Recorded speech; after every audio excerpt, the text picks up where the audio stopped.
สบายดีสบายดีทุกคนวันนี้มีข่าวสิมาแจ้งให้ทุกคนได้รับทราบแล้วกันเนาะมื้อเช้านี้พอมาฮอดโรงแรมปุ๊บผู้จัดการเพิ่นก็บอกว่าเขามีหยังสิบอกว่าซั่นเลยถามว่ามีเรื่องหยังเพิ่นเว้าว่าแม่บ้านนะผู้เฮ็ดนำกันหั้นนะผู้แม่บ้านคนที่6เนาะเราลาออกแล้วว่าซั่นเขาก็บ่ฮู้เนาะว่าเราสิออกบ่เห็นเราว่าหยังเนาะ มื้อวันเสาร์หั้นเราพักเนาะแล้วมื้อวันอาทิตย์ค่อยพักบัดค่อยไปมื้อวันจันทร์ผัดว่าเราบ่ไปแล้วว่าซั่นเราลาออกแล้วเสื้อยูนิฟอร์มเราก็เอามาส่งแล้วเนาะเห็นอยู่ซางนะ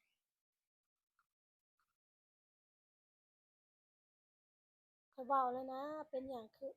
เขาเบิ่งแล้วนะว่าเราอะเฮ็ดบ่โดนแล้วเขาก็เว้ากับผู้จัดการเนาะว่าเราเบิ่งเราว่าเราอยู่นำบ่โดนดอกข้อยกะให้ว่าบ่เกิน3เดือนเนาะข้อยว่าเว้ากับผู้จัดการอะเนาะ คาดว่าบ่ฮอดเดือนซ้ำเพราะว่าเราไปเวียกมื้อวันที่13เนาะแล้วฮอดวันที่31ที่จริงแล้วแม่นเพิ่นไปไปเบิ่งมื้อหนึ่งก่อนเนาะมื้อแรกนะเพิ่นไปเบิ่งประมาณ2-3ชั่วโมงนี่แหละบ่ทันได้เฮ็ดเนาะวันนี้ตื่นเช้ามาแล้วเพิ่นมาแล้วมาเฮ็ดเบิดมื้อวันนี้มื้อต่อไปอีกบ่มาอีกบอกเหตุผลว่าอันหัวหน้าใหญ่เพิ่นน่ะเนาะเพิ่นบอกว่าให้ทดลองเวียกก่อน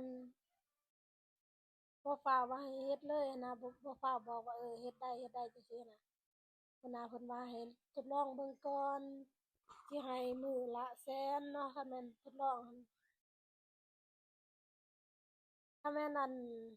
เราเฮ็ดบ่ได้บ่หรือว่าเราบ่อยากเฮ็ดนั่นน่ะแล้วจะไล่เงินให้เท่าที่เราเฮ็ดมาเนาะเฮ็ดเวียกเราเฮ็ดได้จักมื้ออะนะแต่ถ้าว่าเราบ่ทดลองเราเฮ็ดเลยเนาะถ้าเราแบบนี้แหละเนาะเราบ่เฮ็ดอะนะบ่แม่นว่าเฮ็ดบ่ได้ดอกเราต้องบ่เฮ็ดแล้วเราสิบ่ไล่เงินให้เฮ็ดฟรีให้เรานะความหมายว่าแนวนั้นเนาะจึงว่าอยากให้ทดลองก่อนเพิ่นว่าผัวเพิ่นบ่ให้เฮ็ดคันแม่นว่าให้ทดลองหั้นนะเพิ่นว่าทดลองเฮ็ดแล้วบ่อยากเฮ็ดแต่ว่าเราเฮ็ดไปแล้วเขาบ่เอาเด้เพราะว่ามันบ่แม่นแนวนั้นคันแม่นทดลองเฮ็ดเจ้าเฮ็ดได้เราก็ไล่เงินให้เจ้า อันนี้จะว่าจะเฮ็ดได้เจ้าสิเฮ็ดเลยแล้วเราก็ไล่เงินให้คืนอีกเนาะในช่วงที่ทดลองมันไล่ให้มื้อละแสนแล้วข้อยกับผู้จัดการก็อธิบายเลาจั่งซั้นจั่งซี้ล่ะว่าสิมาอีกเนาะเพิ่นสิมาเฮ็ดอีกเพิ่นเว้าคือมื้อนี้เนาะว่ามื้ออื่นเราสิมาแล้วก็พอดีเอ้ยน้อยผู้ที่หาแหน่ว่าข้อยลงให้เบิ่งหั้นแหล้วเนาะแม่บ้านคนที่5เนาะ เออเอื้อยนั่นเราก็มาถามตอนแลงเนาะประมาณ3โมงนี่แหละเรามาถามแล้วเราก็ว่ามื้ออื่นสิเริ่มเวียกเลยเนาะแล้วไอ้น้อยเราก็มาแท้เนาะมาเวียกบัดนี้เอื้อยได้เราก็ผู้ที่6นี่นะเราก็บ่ทันบัดนี้บ่ทันไอ้น้อยก็เลยบ่ได้มาเนาะประมาณจักมื้อว่าไอ้น้อยเฮ็ดอาทิตย์หนึ่งบ่หรือว่าเท่าใด2อาทิตย์บ่ลืมแล้วแล้วบัดนี้ไอ้น้อยออกแล้วเราก็มาอีกบัดนี้นะ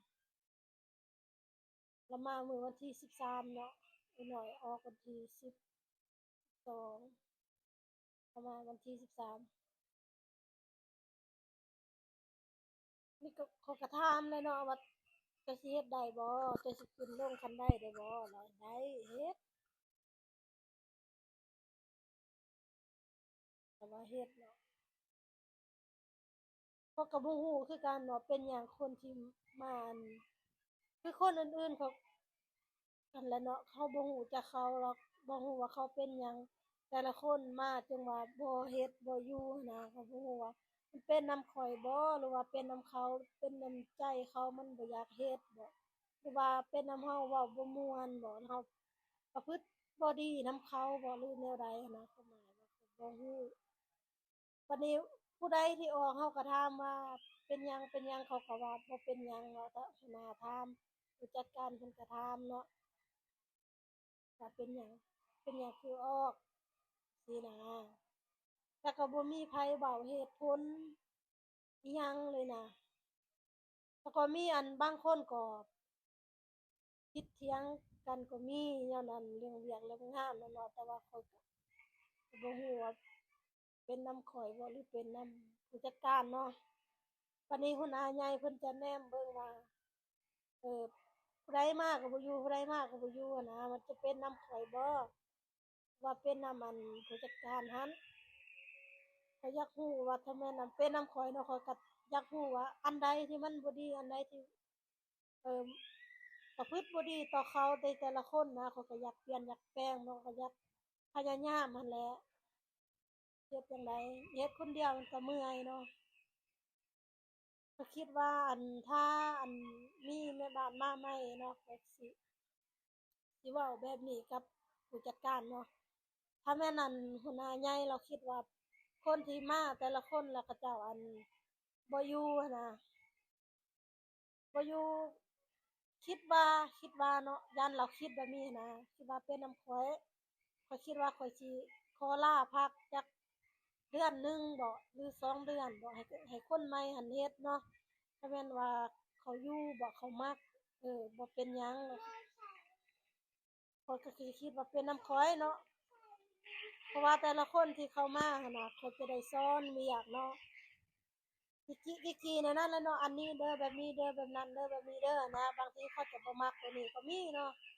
แต่ว่าถ้าข้อยบ่บอกบ่สอนเด้บัดว่ามันอิหยังมาก็ว่าเป็นนำข้อยแม่นบ่ข้อยบ่บอกบ่สอนเขาความหมายอะนะก็คิดยากอยู่เพราะว่าถ้าแม่นคนใหม่เขามาอยู่แบบบ่มีข้อยบอกข้อยสอนแล้วเขามักเขาอยู่บางทีข้อยก็อาจสิออกเลยหั้นนะถ้าแม่นผู้มาใหม่บ่มีข้อยเขาก็ยังบ่อยู่ แล้วแต่หัวหน้าเพิ่นสิว่าข้อยคิดแบบนี้ถ้าเบิ่งผู้มาใหม่เนาะเขาสิเป็นจั่งใดเนาะข้อยก็เมื่อยคือกันเดะอย่างน้อยก็คืนเงินเดือนให้ข้อยซะเนาะข้อยเฮ็ดผู้เดียวเนาะหรือว่า2 คนก็คืนตอนนี้ข้อยก็มีภาระหลายเนาะจักค่าหยังก็ค่าหยังเงินเดือน3,500,000ข้อยก็บ่ไหวคือกันเนาะบ่ได้เลี้ยงข้าวเลี้ยงหยังเดะซื้อกินเองเอาเลยเนาะทุกคนวันนี้ก็สิมีแต่สิแจ้งว่าแม่บ้านคนที่6มันออกแล้วเนาะ จะท่าเบิ่งคนที่7เป็นไผหน้าตาจั่งใดเนาะมื้อนี้ก็สิได้จบคลิปเพียงเท่านี้ก่อนเนาะเฮ็ดคนเดียวขึ้นๆลงๆอยู่นี่แหละครัวแด่เฮ็ดอาหารเช้าแด่อู้ยเมื่อยหลายโอเคทุกคนบ๊ายบาย